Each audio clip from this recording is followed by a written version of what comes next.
So I guess I should just start at the beginning. Before all this happened, before I learned that some quiet streets are quiet for a reason, I moved to the suburbs in August.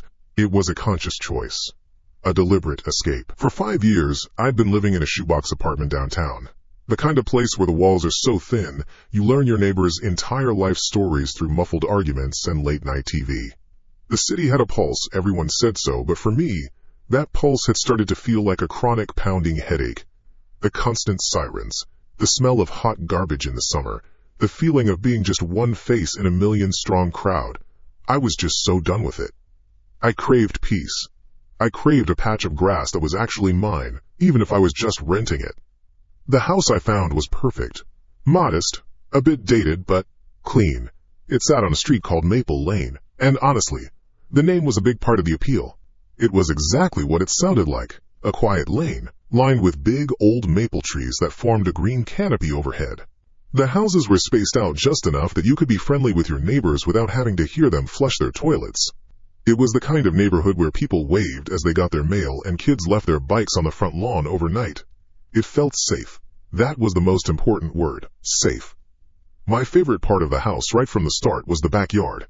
It wasn't much, just a small square of lawn with an overgrown flower bed along the back fence, but it was completely enclosed. It was my own private little bubble. After work, I'd take a glass of iced tea out there, sit in a cheap lawn chair, and just listen to the birds, to the wind rustling the leaves.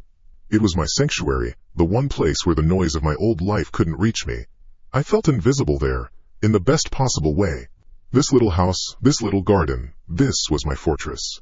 The first couple of weeks were pure bliss. Unpacking, arranging furniture, learning the rhythm of the neighborhood. It was all so wonderfully, beautifully normal. The dread started with something ordinary, too. It started with a piece of furniture. I bought a tall, dark wood wardrobe from a secondhand store. It was one of those massive, heavy-as-sin pieces that probably saw a dozen owners before me. I'd put off cleaning it properly, but on a lazy Saturday afternoon, I decided to tackle the job. I wiped down the shelves, polished the brass handles, and was about to line the bottom with fresh paper. As I ran my hand along the floor of the wardrobe, my fingers brushed against something that wasn't right. It was a thin, almost invisible seam in the wood. Curiosity got the better of me. I pressed on it, wiggled it. Nothing. Then, I tried sliding it. There was a faint scraping sound, and a section of the floor, about the size of a shoebox lid, slid sideways, revealing a hidden compartment beneath. For a second, I was just delighted. A secret compartment. It felt like something out of a kid's adventure book. My excitement faded a little when I saw what was inside. It wasn't treasure. It was just a folded-up piece of paper. It was old. The kind of thick, fibrous paper that had yellowed to the color of weak tea, and it was brittle at the creases. I carefully unfolded it. It was a map. A hand-drawn map. My breath caught in my throat when I realized it was a map of my neighborhood. My street, Maple Lane, was clearly labeled. So was Oak Street and Elm Avenue. The detail was incredible, almost obsessive. The artist had drawn every single house, every driveway, every large tree. It was a little unsettling, looking at this bird's-eye view of my safe little world, drawn by some unknown hand. Then I saw the X. It was drawn in faded red ink, marking a spot at the very end of the short, dead-end alley that ran behind the back fences of my side of the street. It was close. Very close. Right near my backyard. Below the X, someone had written a short phrase in a spidery, messy scrawl. The ink was slightly darker than the red of the X, maybe added later. It was hard to read, but I held it up to the light coming through the bedroom window. Where they come up when it rains. I stared at that sentence for a long time. They? Who were they? A shiver, completely out of place on that warm afternoon, went through me. The words were just creepy. They didn't fit with the sunny street outside my window. They felt like a smudge of dirt on a clean painting. My rational mind kicked in immediately, of course.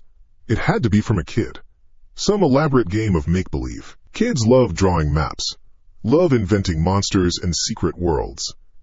Maybe the previous owner's son or daughter had a wild imagination. They'd probably imagined trolls or goblins living in the storm drains.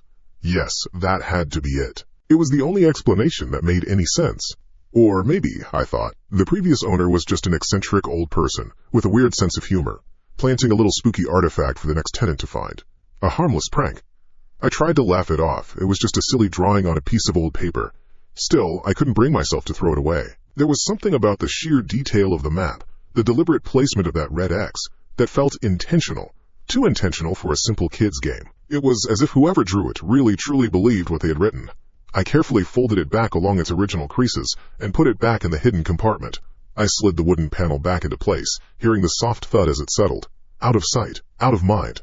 That's what I told myself. It was just a weird little story I'd be able to tell my friends next time I saw them. You won't believe the weird thing I found in my house. But as the afternoon wore on, I couldn't completely shake the feeling. I found myself glancing out the kitchen window towards the back fence, towards the general direction of that dead-end alley. There was nothing to see, of course. Just the weathered gray wood of the fence and the green leaves of the neighbor's overgrown bushes peeking over the top. Everything was exactly as it should be. Peaceful. Normal. Safe. Later that evening, after dinner, I sat in my favorite spot, the chair in the backyard, watching dusk settle. The sky was turning a deep, bruised purple. The air was getting heavy.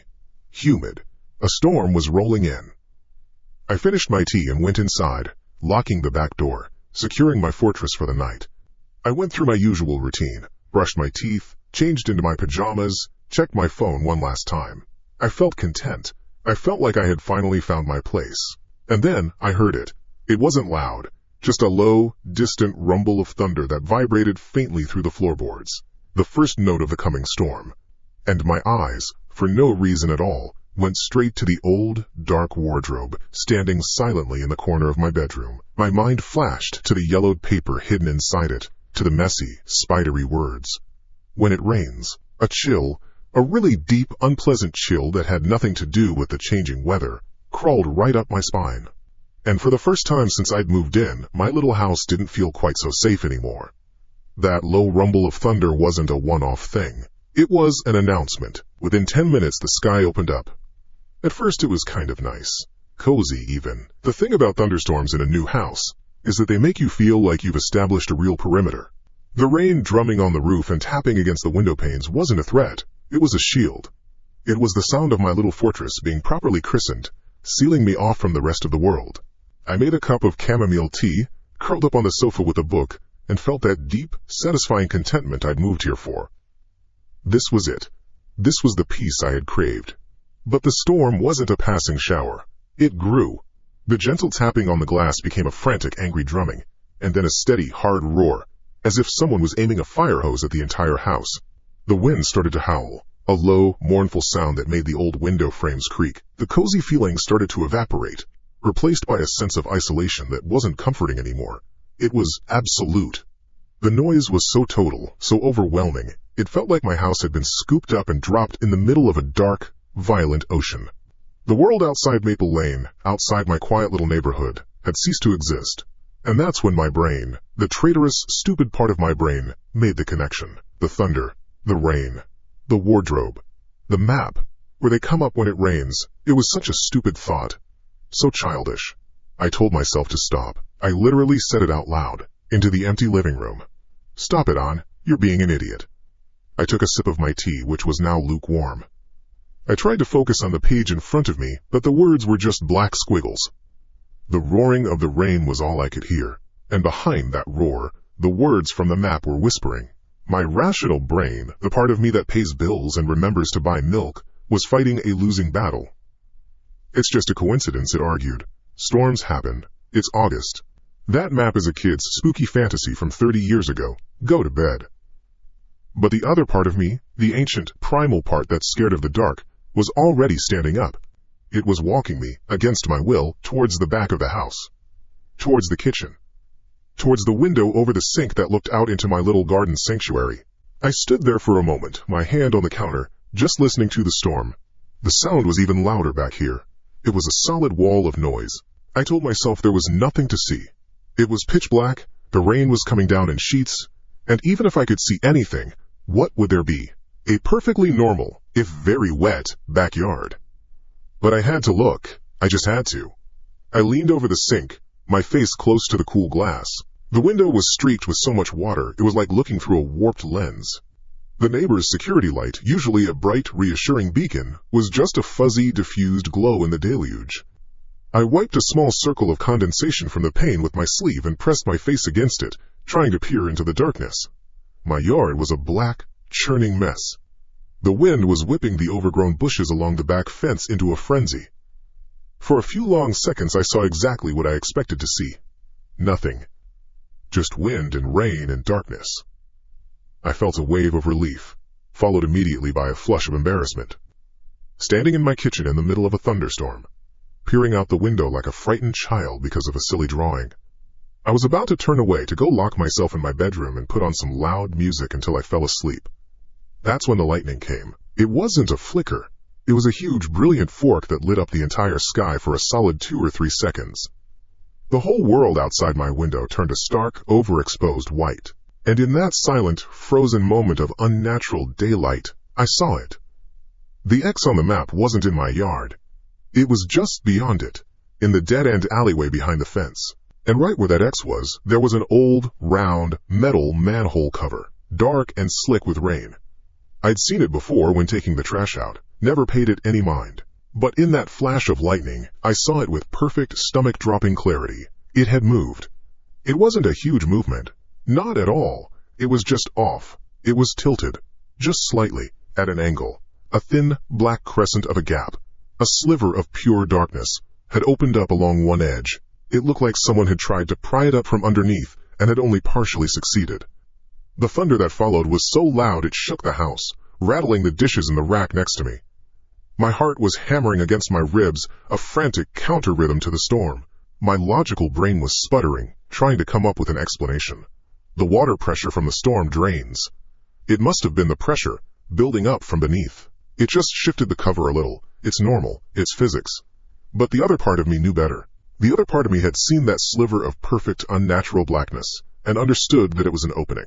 I stayed frozen at the window, staring out into the darkness where the manhole cover was, long after the lightning had faded. My eyes were straining, trying to see something, anything, through the downpour. The logical part of me was screaming at me to back away from the window, to lock the doors, to call someone. But I couldn't move. I was mesmerized by what I might see next. The wind howled, and the rain hammered down, and for a while, that was all there was. The world was just noise and water. And then, I heard it. It was a new sound. It was quiet, and it was almost lost in the din of the storm. But I heard it because it was wrong. It was a wet, heavy schlepping noise. I can't really explain it any better than that. It wasn't the sound of an animal, not a raccoon or a possum. It was the sound of something heavy and sodden being dragged through the wet grass. Schlep, schlep, schlep, like someone dragging a soaking wet sleeping bag full of mud across the lawn. My blood went cold. Absolutely ice cold. I wasn't just embarrassed or spooked anymore. I was scared. This was a real fear, the kind that makes the hair on your arms stand up and your stomach turn to water. The sound was coming from the alley, from the direction of the manhole cover. I pressed my face back to the glass, my breath fogging it up instantly. I wiped it away, my hand shaking. I couldn't see anything. The security light next door flickered, and in that brief stutter of light, I thought I saw a shape by my back fence. A low, dark, vaguely human-sized shape, hunched over in the rain. But it was gone before I could be sure, swallowed by the darkness again. Was I imagining it? The rain and the shadows could play tricks on you. They had to be. The schlepping sound stopped. For a heartbeat, there was only the storm again. A part of me, a desperate, hopeful part, thought maybe it was over. Maybe it was just a branch, or some trash blowing in the wind, making a weird noise. Maybe the shape I saw was just a bush. Please, just be a bush. Then I heard another sound. This one was much closer. It was just on the other side of my fence. It was a wet, rustling sound, a soft, scraping noise against the wood. SSSCRRR rape. SSSCRR rape. Slow and deliberate. My mind was reeling. I was trying to make sense of it. A person? Why would a person be out in this? Why would they be scraping at my fence? My sanctuary. My fortress. It felt 100 miles away now. Now it was just a thin wooden box with a monster on the other side of the wall. I shrank back from the window, my back hitting the edge of the kitchen counter. I couldn't breathe. My lungs had just seized up. I was listening with every cell in my body, trying to separate the sounds of the storm from that sound. The scraping stopped. Silence. Not true silence, of course. The storm was still raging, but the other sounds, the dragging, the scraping, they were gone. A tiny, insane sliver of hope flickered in my chest. Maybe they left. Whatever it was, maybe it gave up and went away. And in that brief moment of quiet, I heard a new sound. It wasn't loud. It wasn't wet or messy. It was clear, crisp, and horribly final. It came from the alleyway, from right where I knew the manhole cover was. Cash. It was a clean, sharp, metallic sound. The unmistakable sound of a heavy piece of metal, slotting open and settling into place. It was the sound of a door being opened. I stood there, in my kitchen, frozen solid. The chamomile tea was forgotten on the counter. My book was forgotten on the sofa. My entire world had shrunk to the space inside those four walls, and the certain knowledge that something, or someone, was now out of the drain and in the alley behind my house. And the only thing separating us was a small patch of grass and a cheap wooden fence. That sharp, metallic cash wasn't part of the storm.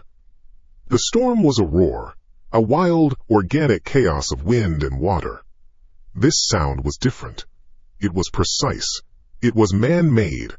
It was the sound of a problem starting. My first coherent thought, if you can even call it that, was to back away from the window. I did it slowly, my bare feet making no sound on the kitchen linoleum. My hands were held up in front of me like that would do any good. It's a stupid, animal thing to do, I guess. You make yourself smaller. You retreat. You try to convince the thing in the dark that you're not worth the trouble. My brain was still trying to fight it, of course. The rational part of me, the part that was now a tiny, screaming voice in the back of my skull, was desperately offering up explanations. The manhole cover just settled back into place. The water pressure shifted it, and then it shifted back. That's all. It's physics, Anne. It's just physics. But physics doesn't have an agenda. Physics doesn't feel like it's watching you. I stood there, pressed against the far counter with the spice rack digging into my back, and I just listened. The storm was my cover, but it was also my enemy. It was so loud, a constant, deafening roar that could hide a multitude of other, smaller sounds. I was straining to hear past it, trying to isolate anything that didn't belong. For a long, long minute, there was nothing but the rain. My heart was a frantic drum against my ribs, so loud I was sure anything outside could hear it too. Maybe it's over, I thought. Please, just be over. Maybe the sound was the end of it, not the beginning. Then the new sound started, and this one was closer. So much closer. It started at the back of the property line, right along the wooden fence. It was a sound that made my stomach clench. It was the sound from before, the schlepping sound. But now it had a texture to it. It was a wet, heavy scraping, a dragging noise. SSSCRRR, rape, drag, SSSCRRR, rape. It was low and rhythmic. It was the sound of something heavy and saturated, something that didn't want to move, being pulled along the base of my fence. The sound of wet canvas full of gravel being dragged over splintered wood. It was moving from the far corner of my yard, slowly, methodically, towards the side of the house. It wasn't an animal. I knew that instantly. Animals don't move with that kind of grim, steady purpose. This was a task being performed, an objective being completed. I couldn't stay in the kitchen. The big window over the sink suddenly felt like a gigantic, unblinking eye, and I was on the wrong side of it. I slid along the wall, out of the kitchen, and into the living room. The room was dark, lit only by the faint, pulsing glow of the neighbor's security light filtering through the storm. I crouched down next to the sofa, my mind racing. What do I do? What in God's name do I do? Call the police? And say what? Hi, officer. I think I heard a weird noise in my backyard. They'd tell me it was the storm and to go to bed. They'd think I was a hysterical woman, all alone in a new house and letting my imagination get the better of me. Maybe I was. I mean, honestly, what was more likely? A monster from a 30-year-old map was dragging something through my garden, or a fallen tree branch was scraping against the fence in the wind. But the sound wasn't random like a branch in the wind. It was steady. It was moving, I had to see. It was the dumbest, most horror movie character decision I could have made, but the not knowing was somehow worse than whatever I might find. The not knowing was letting my imagination paint pictures that were probably 1,000 times worse than reality. At least, that's what I told myself. There was a smaller window in the living room, one that looked out at the side of the yard. It was partially obscured by a big ficus tree I hadn't gotten around to trimming, which felt like a little bit of cover. I crawled over to it, my knees protesting against the hardwood floor. My breath was coming in short, sharp little puffs. I rose up slowly, just enough to peer over the bottom of the windowsill. At first it was the same view as before. A churning mess of black and gray, rain coming down in what looked like solid, slanted lines. The wind was making the bushes, and my poor, sad little rose bushes thrash back and forth. I couldn't see the fence itself, just the dark shapes of the plants in front of it. The dragging, scraping sound was still there, a constant, gut-wrenching soundtrack to the storm. It was closer now, maybe halfway down the length of the yard. I waited. I don't know what I was waiting for. A glimpse of an animal, I guess? A logical explanation. Something to make me feel sane again. I recited a list in my head. Raccoon, possum, stray dog, fallen branch, trash can lid, anything. Please, just be something on that list. Then the sky went white. Just like before, a massive fork of lightning bleached the world of all color. The world outside my window became a silent, stark black and white photograph for 3 solid seconds. And in that silent, frozen moment, I saw them. My mind didn't even register it at first. It was like it refused to process the image, tried to reject it like a bad transplant. The list, raccoon, possum, dog, branch, evaporated. What I was seeing wasn't on the list. It wasn't one shape. It was 3. They were in my garden. My sanctuary. The place I came to feel safe. And they were just there, standing in the middle of my dying lawn, stock still in the lightning flash, like they were posing for a family portrait from hell. They were tall. Taller than normal people. And rail thin, like their clothes were just hanging on skeletons. Their limbs seemed too long, their posture all wrong. They were hunched, but not like an old person. It was an unnatural, predatory crouch, as if they were about to spring. One was near the back fence, right where the dragging sound had started. The other 2 were closer, standing near the pathetic little birdbath I'd been so proud of. The rain was sheeting off them, plastering their dark, ragged clothes to their frames. I couldn't see faces.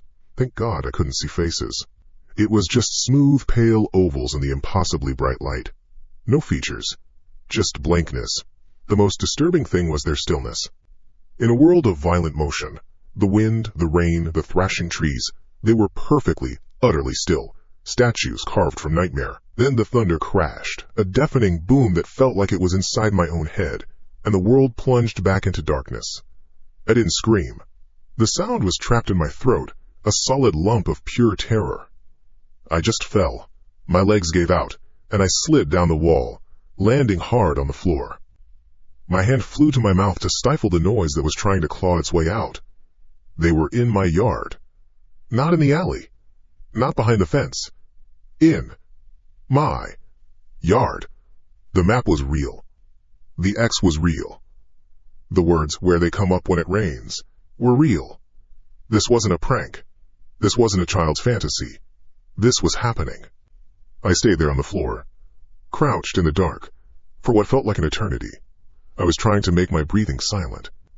My entire world had collapsed into a single, terrifying imperative.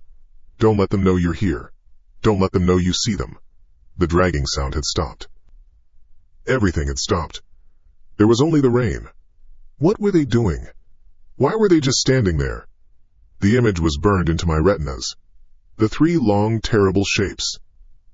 My brain, in its panic, started to throw out lifelines again. Teenagers. It's just teenagers in costumes, trying to scare the new person on the block. A stupid, cruel prank. But the way they looked, the way they were built, no costume could make a person look like that. The proportions were wrong. Everything was wrong. Slowly, shakily, I forced myself to look again. I had to know if they were still there. I pushed myself up, my fingers gripping the windowsill so hard my knuckles were white. I peeked over the edge again, into the roaring dark. The neighbor's security light was flickering, struggling against the deluge. It cast the yard in a chaotic strobe effect. Darkness. Light.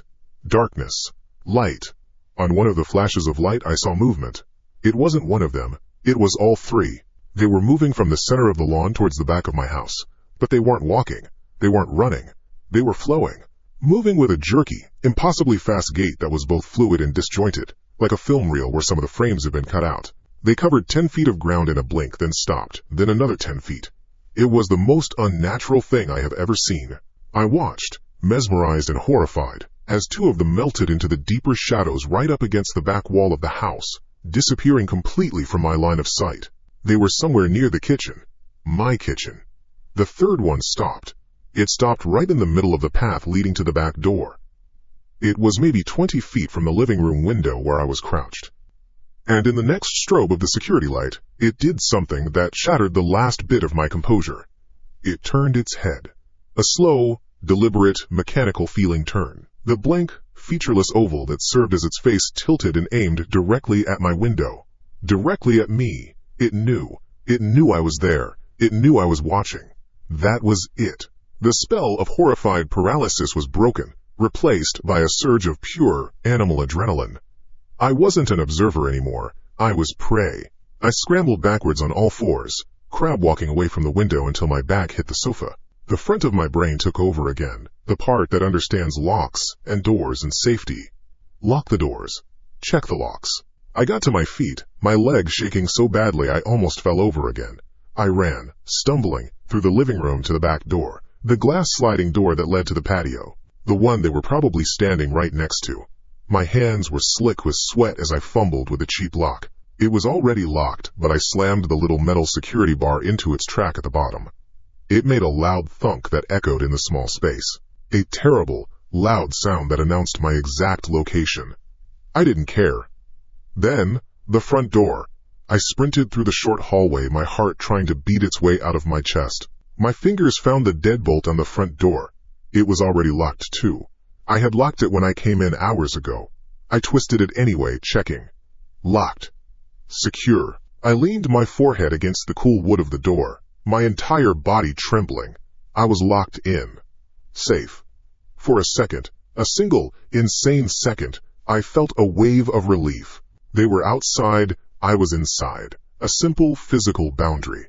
I took a deep, shuddering breath, trying to calm the storm inside my own body.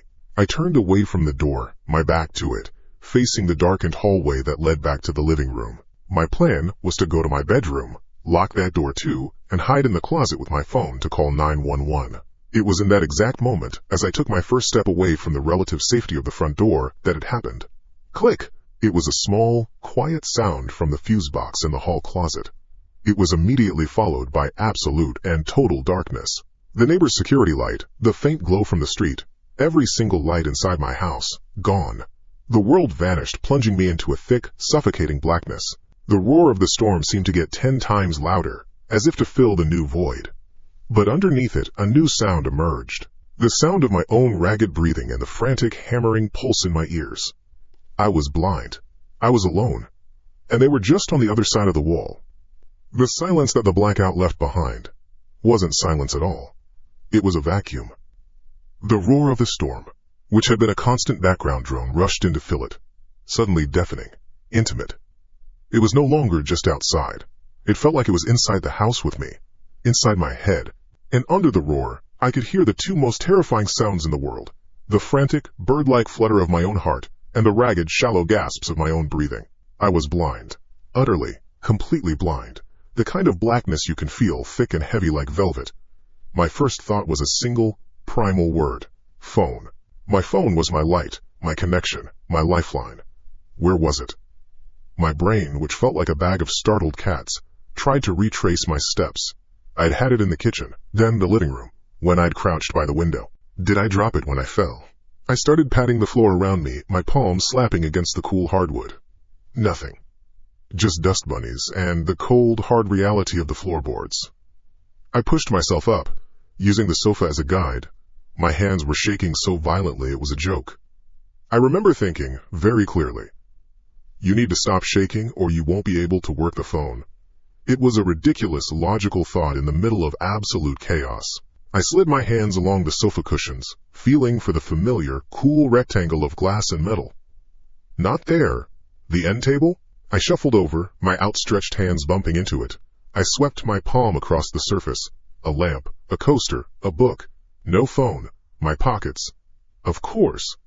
The simple, stupid answer. I jammed my trembling hands into the pockets of my jeans. Nothing. My heart, which had been fluttering, now dropped into my stomach like a stone. Had I left it in the kitchen? I had to go back to the kitchen, back towards the big window where they had been, where they maybe still were. The thought made me want to throw up.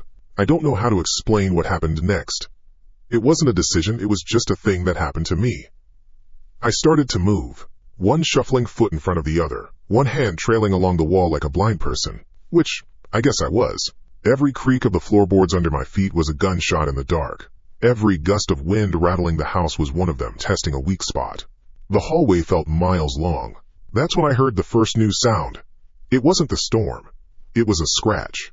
A light, delicate, deliberate screech against glass. It came from the kitchen, from the window over the sink. It was the sound of a single fingernail, or something like it, being dragged slowly across the pane. It wasn't frantic. It was curious. It was the sound of something testing the boundary between its world and mine. Scree. I froze mid-step in the hallway, my hand flat against the wall. I stopped breathing. The sound was so quiet, so out of place with the storm's violence, that it was 1,000 times more terrifying. A branch wouldn't make that sound. The wind doesn't do that. That was a sound with intent behind it. Screech. Pause. Screech. It was exploring the surface of the glass, moving in a slow line from one side to the other. I pictured a long, pale finger leaving a thin, wet trail on the other side of the rain-streaked window. I squeezed my eyes shut, as if not seeing the darkness would help. The scratching stopped. Just like that. The silence it left behind was worse. I stood there, a statue of terror, every muscle in my body coiled tight, waiting for the glass to shatter, waiting for a scream. But that's not what came next. The next sound was closer. It was the back door. The sliding glass door I'd barred. The handle. I heard the faint click of the mechanism and then the sound of the handle itself being turned. It was a firm, solid try. It met the resistance of the lock and stopped. Then it was turned again, harder this time. Jiggle, jiggle, jiggle, clack. It was violent, an angry, impatient sound. A metallic rattling that cut right through the howl of the wind. They weren't being quiet anymore. They weren't exploring. They were trying to get in. I was backing away now, my back scraping along the hallway wall, trying to move without making a sound. The rattling became frantic. The whole door was shaking in its frame. I could hear the vibration of it through the floor. It was a full-on assault. My mind was just a loop of a single silent scream. Oh God, oh God, oh God. It went on for what felt like an hour, that violent, determined attack on the door. I was sure the lock would break, that the bar would snap, and then, just as suddenly as it began, it stopped. Total silence again, save for the storm. I waited. My lungs burned for air. I didn't dare move. I was listening with every cell in my body. Had they given up? Was it possible? Did they try the door, find it locked, and just move on? It seemed too simple, too easy. But the seconds ticked by. 10 seconds, 30. A full minute of nothing but wind and rain. A sliver of hope, insane as it was, began to worm its way into my terror. Maybe it was over. Maybe the worst had passed. I was still alive. Still inside. They were still outside. The walls were holding. The locks were holding. It was in that quiet moment of false hope that the sound changed for the last time. It was a new sound. And it wasn't coming from a window. It wasn't coming from a door. It was coming from inside the house. It was quiet. So quiet I thought I was imagining it at first. A soft, wet, rhythmic sound. Tack, tack, tack. It was a drip. The sound of a single, thick drop of liquid hitting a hard surface. It was coming from the living room. Near me. My first rational thought, a bizarre little island of normalcy in an ocean of fear, was that the storm had made a leak in the roof. Water was dripping onto the hardwood floor. It was a stupid, mundane thought, but I clung to it. A leak I can handle. A leak is a problem for a landlord, not an exorcist. I finally remembered the phone. I hadn't dropped it. In my blind panic, I'd completely forgotten the one place I always put it. The back pocket of my jeans. My fingers, still trembling, fumbled into the pocket, and there it was. Pulling it out, my thumb slipped twice on the screen before I managed to swipe up and find the flashlight icon. The beam cut through the blackness. It was weak, pitiful against the oppressive dark, but it was something. The dust motes dancing in the beam looked like a galaxy of tiny ghosts. The light illuminated a small circle of my living room. My things, my life.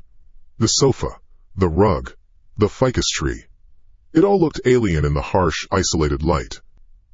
I followed the sound of the dripping, sweeping the flashlight beam across the floor. Tack! Tack! It was louder now that I was focused on it. I moved the light past the sofa, towards the wall that separated the living room from the kitchen. And I saw it. In the center of the floor, about 5 feet from where I stood, was a dark, wet puddle. It was growing larger with each rhythmic tack. It wasn't clean rainwater. It was thick, dark, and muddy, like sewer water. And it was coming from below. I pointed the flashlight beam directly at the source. It was a floor vent, a simple rectangular metal grill for the central air system, set flush with the hardwood. The dripping wasn't coming from the ceiling. It was welling up from beneath my feet. Water, black and filthy, was oozing up through the slits in the grill and plopping onto my floor. I took a shaky step closer, my mind still refusing to make the final leap. This is wrong, a part of my brain screamed. The HVAC system is a closed loop. It doesn't connect to the storm drains. It can't. The light from my phone was shaking in my hand, making the shadows dance. I leaned in, pointing the beam directly down into the vent. I was trying to see what was causing the blockage, what was pushing the water up. And that's when I saw them. They weren't roots. They weren't trash. They were fingers. My breath hitched in my throat. I couldn't scream. The sound died before it was born. In the filthy water, pushing up through the narrow metal slats of the vent, were the tips of long, pale fingers. They were bone-white, stained with mud and filth, with dirt caked deep under the nails. They were impossibly long and thin, like the legs of a spider. One of them twitched. Then another. They weren't just being pushed up by water. They were actively, horribly pushing their way up from whatever crawl space or tunnel lay beneath my house. I was paralyzed, a fly in amber. I just stood there, shining my light on this impossible horror unfolding at my feet. The dripping sound was the water they were displacing as they climbed. One of the fingers, longer than the rest, stretched and hooked itself into one of the slits in the grill, the nails scraping against the metal. It pulled. Another finger joined it, finding another opening. They were working together. Testing. Probing for a weakness. I watched, my phone held out like a ward against evil, as a third and fourth finger squeezed through. They were spreading out, applying pressure from below. They were trying to pry the vent cover off. From inside my house. Then I heard a new sound, a low groan of stressed metal. A sharp crick. One of the fingers had found leverage at the edge of the grill. With a slow, sickening strength, it began to bend the metal upwards. The gap, which had been only a hair's breadth, was widening. Slowly, deliberately, in the shaking beam of my phone's flashlight, the darkness from below began to open up. For a second that stretched into a black eternity, my brain just stopped. It was like a computer that had been given an impossible command. Fingers. In the floor. The processor just froze on the blue screen of death. The metal grill groaned again, a high-pitched, tearing sound, and that's what broke the spell. It wasn't thought. It wasn't a plan. It was just a jolt of pure, lizard brain instinct. Fight. My hand, the one not holding the phone, shot out and grabbed the first thing it found on the end table. It was a vase. A heavy, ceramic piece my mom had given me as a housewarming gift, filled with now wilted flowers. I didn't even register what it was just weight. It was a weapon. With a choked, guttural sound that wasn't a scream, I swung it. I put every ounce of my terror, every bit of the frantic energy that was making my teeth chatter, into that one motion. I heaved it down at the vent. The impact was chaos, a deafening crack as the ceramic hit the bending metal, followed instantly by the explosive shatter of the vase itself. Shards flew across the floor. But below that, underneath the noise of destruction, I heard another sound. It was a wet, sharp, indrawn hiss. A sound of pain, not human. It was higher pitched, like steam escaping a busted pipe, and it was filled with a furious animal agony. I scrambled back, slipping on a puddle of vase water and landing hard on my tailbone. The phone flew out of my hand, skittering across the floor and thankfully landing screen up, its weak flashlight beam now pointing at the ceiling, plunging the vent back into darkness. But I didn't need to see. I heard it. A frantic, wet scrabbling noise. The sound of those fingers, those impossible fingers, pulling back, retracting, disappearing back into the filth they came from. The sound was gone as quickly as it had come. And then, a new light. It was blinding. A huge white rectangle of it suddenly filled the sliding glass door and the kitchen window, erasing all the shadows. It was so intense, so unexpected that I flinched, throwing an arm over my face. For a crazy second I thought it was them, that they had some new terrible weapon, but then I heard the low rumble of a car engine idling. I crab-walked backward until my back hit the hallway wall, and I peered around the edge of the living room. The light was sweeping across the backyard, catching the rain as a billion silver needles. It was a searchlight, a patrol car. It had to be the neighborhood security service. Outside, in that stark, unforgiving light, there was a sudden flurry of motion. It was too fast to get a clear look, just a chaotic impression of movement at the edge of my garden, near the back fence. It wasn't one thing, it was several. Dark, slick shapes, hunched low to the ground. They moved with a jerky, unnatural speed, like stop-motion figures brought to life, scrambling away from the light.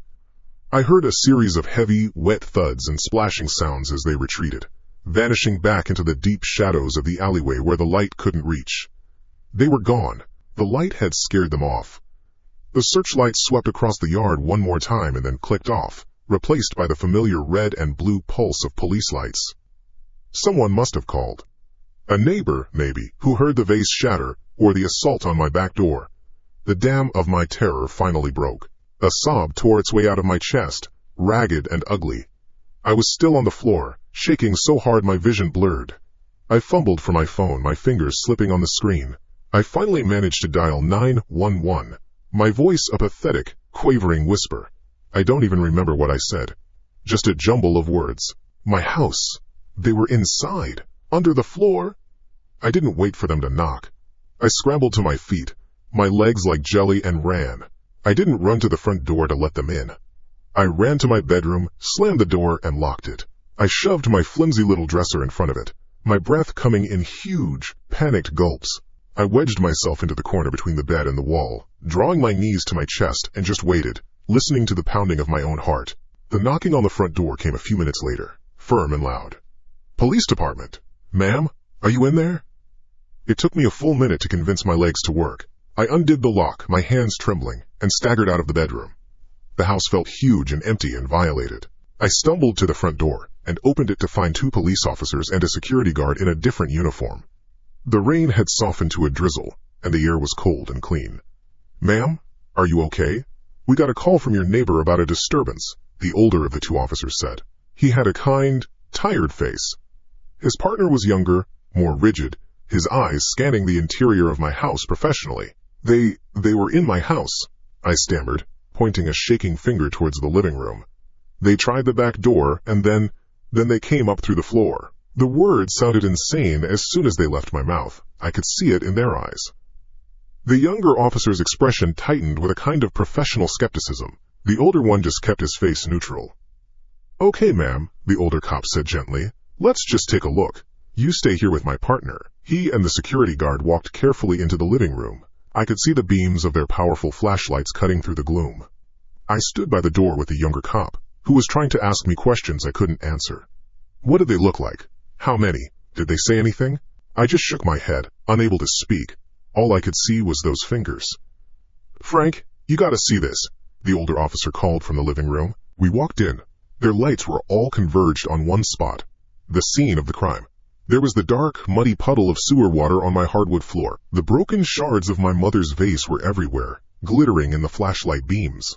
And there was the vent. The metal grill was visibly bent upwards on one side, a piece of it shattered from the impact of the vase. The whole thing was caked in the same black, foul-smelling mud. The security guard was shining his light on the sliding glass door. Handles bent out of shape here, he said, his voice flat, and there are scratches all over the glass, deep ones. I felt a surge of validation. See? I wasn't crazy. There was proof. The older officer Frank crouched down by the vent, careful not to touch anything. "This is strange," he murmured.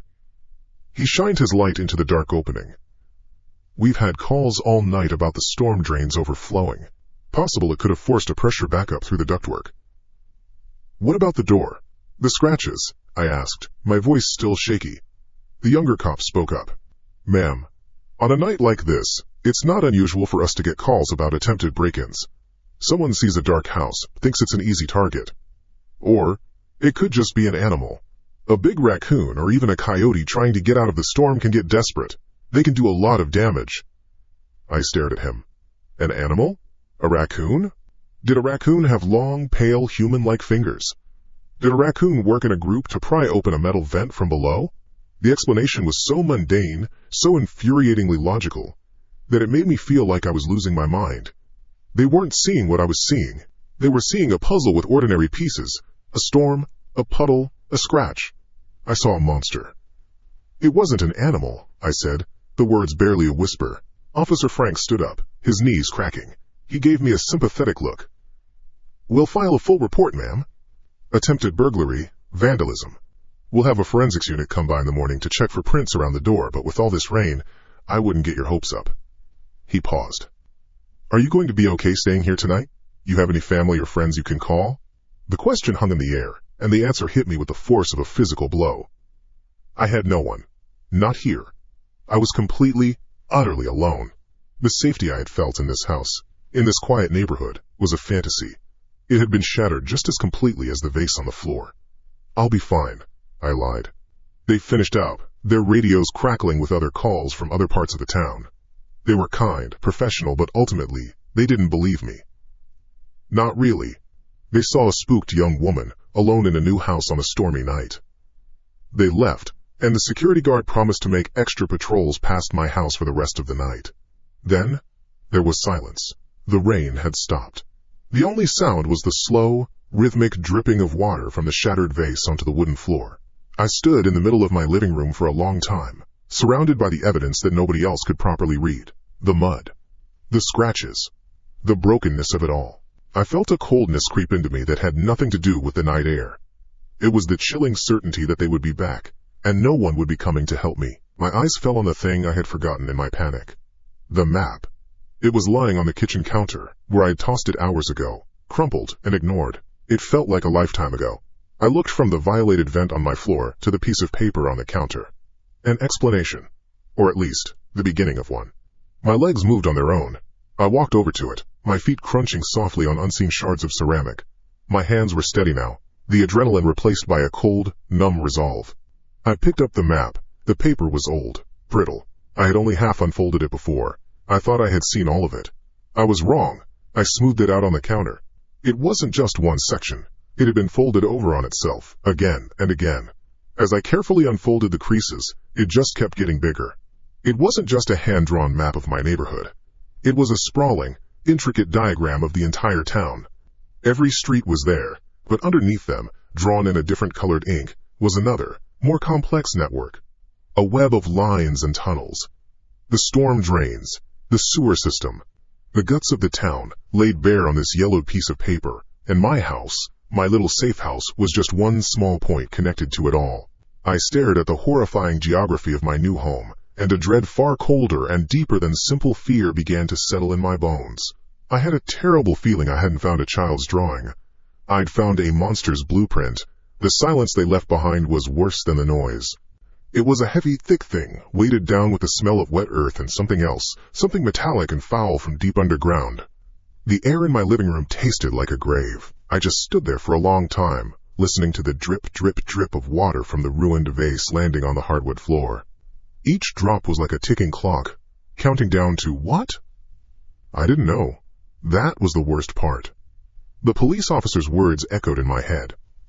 A raccoon. A pressure backup. Attempted burglary. They had looked at the evidence and seen a collection of unfortunate coincidences. They hadn't seen the impossible length of those fingers, or the way they'd moved with a sickly, intelligent purpose.